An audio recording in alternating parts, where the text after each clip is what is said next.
Bloomberg.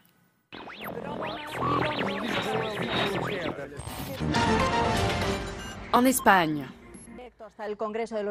la manifestation des indignés tourne à l'affrontement. Ce soir, autour du Parlement, les policiers tirent sur les manifestants à l'aide de balles en caoutchouc. Selon un bilan provisoire de la police, 15 personnes ont été interpellées et 6 autres blessées.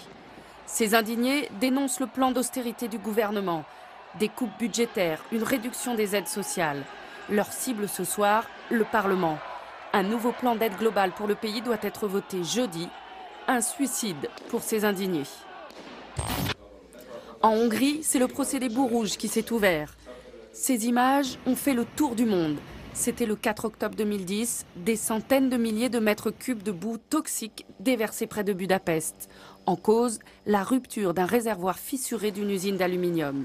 10 personnes avaient trouvé la mort.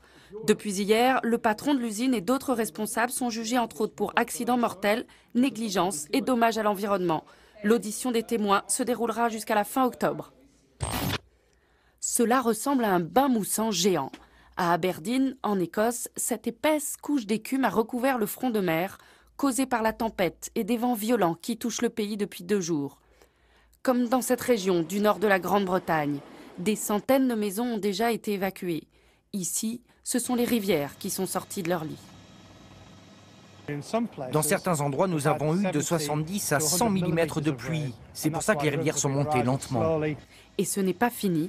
Dans le Yorkshire, on s'attend à une montée des eaux dans les prochaines 24 heures. Un spectaculaire accident en Russie. 3 camions entrent en collision.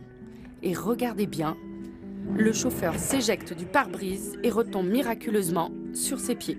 Lui-même n'en revient pas.